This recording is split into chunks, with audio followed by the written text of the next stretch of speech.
भौतिक पूंजी और मानव पूंजी में अंतर बताना है आपको। भौतिक पूंजी क्या है और मानव पूंजी क्या है। वैसे भी आपको बता दो कि भौतिक पूंजी है क्या, भौतिक चीज क्या होती है। भौतिक चीज वो है, भौतिक वस्तु वो है जिसको आप स्पर्श कर सकते हो, वो चीज भौतिक होती है। जिसको आप एक जगह से दूसरी जगह पर रख सकते हो, वो चीज भौतिक होती है। जैसे ये पेन है, एक चीज भौतिक है ना, फिजिकल है। इसको आप एक जगह से दूसरी जगह पर रख सकते हैं, ये चीज एक भौतिक है। और मानव पूंजी क्या होती है, मानव पूंजी मानव के साथ होती है, उसका ट्रांसफर नहीं किया जा सकता। मानव पूंजी को टच नहीं किया जा सकता, स्पर्श नहीं किया जा सकता। मानव पूंजी एक तरह से अनुभव के साथ चलती है, यही हमारी मानव पूंजी है। अच्छा, अब आप ये देखिए कि भौतिक पूंजी से अभिप्राय उत्पादन के उत्पादित साधनों से है।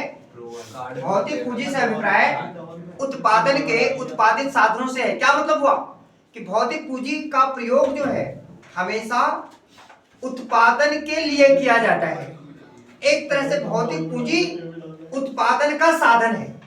आप ट्रैक्टर इस्तेमाल करते हो, एक किसान ट्रैक्टर इस्तेमाल करता है, ट्रैक्टर क्या है, एक उत्पादन का साधन है। या अन्य तरह से मशीनरी है, वो क्या है, एक उत्पादन का साधन है।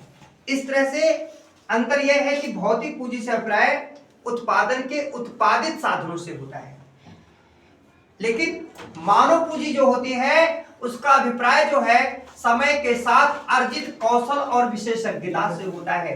ये क्या करता है कि समय के साथ साथ कौशल और विशेषज्ञता को हासिल करता है।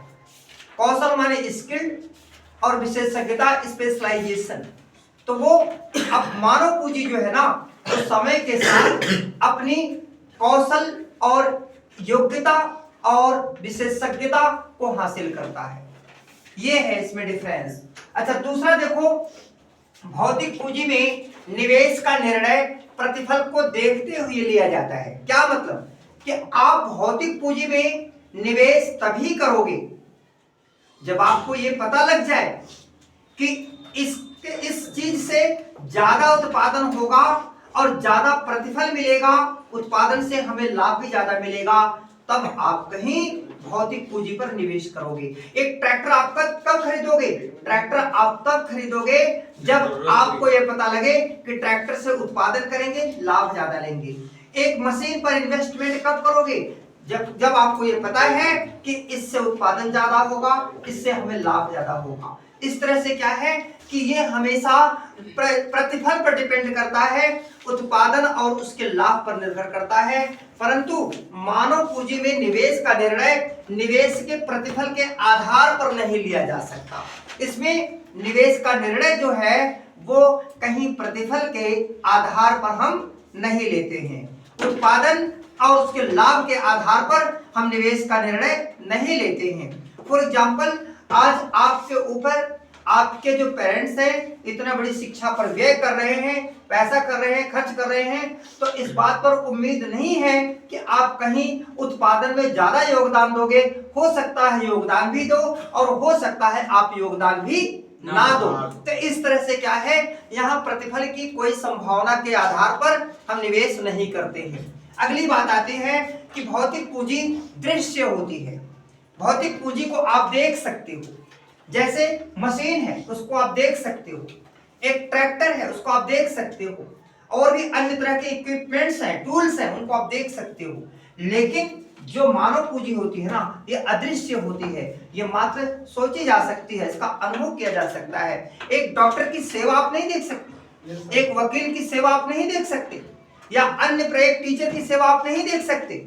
तो इस तरह से ये सर्विसेज जो हैं वो अदृश्य होती हैं, वो देखी नहीं जा सकती। अगला नंबर ये आता है, भौतिक पूंजी स्वामी से पृथक होते हैं। भौतिक पूंजी जो है स्वामी से कैसे होते हैं, पृथक होते हैं।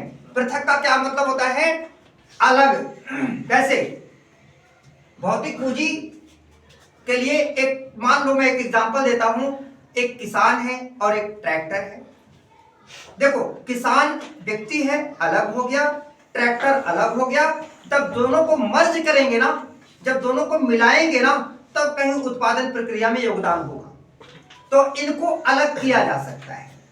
किसान को ट्रैक्टर से अलग किया जा सकता है, एक मशीन को एक वर्कर से अलग किया जा सकता है। ये चीज होती है कि भौतिक पूंजी स्वामी से अलग होते हैं, पृथक माने अलग हो सकते हैं, लेकिन मानव पूंजी में हमेशा जो है वो उसके अंदर सेवा खुद शामिल होती है, उसको अलग नहीं किया जा सकता। जैसे एक वकील की सेवा, एक वकील के अंदर गुण, एक वकील के अंदर योग्यता, एक वकील के अंदर विशेषज्ञता, जो भी उसके अंदर, एक वकील के अंदर ज्ञान, उसको आप अलग नहीं कर सकते, उस वकील में ही समाहित है। तो इसको हम जो है अलग नहीं कर पाएंगे, लेकिन एक मशीन और उसके स्वामी को अलग कर सकते हैं। अगला नंबर, भौतिक पूंजी जो है उसके अंदर मूल्यह्रास होता है। कैसे? भौतिक पूंजी के अंदर डेप्रिसिएशन होता है, मूल्यह्रास होता है। कैसे होता है कि मान लो एक मशीन है, आप मशीन का प्रयोग करते हो, तो उस मशीन में क्या है कि डेप्रिसिएशन पाया जाता है, उस मशीन में मूल्यह्रास पाया जाता है। क्यों? क्योंकि उसका बार बार प्रयोग किया जा रहा है, इसलिए उसके अंदर डेप्रिसिएशन होगा, है ना। लेकिन एक मानव पूंजी के अंदर मूल्यह्रास नहीं होता। और मूल्यह्रास क्यों नहीं होता? क्योंकि उसका ज्ञान वर्धन होता है, उसका तो और ज्ञान बढ़ता है, उसकी और योग्यता बढ़ती है, उसका और अनुभव बढ़ता है, तो उसके अंदर डेप्रिसिएशन नहीं होगा मानव पूंजी के अंदर। लेकिन भौतिक पूंजी के अंदर जो है वो क्या होगा कि ज्ञान क्या नाम उसका, भौतिक पूंजी के अंदर मूल्यह्रास पाया जाएगा। इस तरह से जो है ये भौतिक पूंजी और मानव पूंजी के बीच डिफरेंस है। ये क्वेश्चन पेपर में पूछा भी जा सकता है, ठीक है। और इसके बाद हम नेक्स्ट क्वेश्चन की बात करते हैं।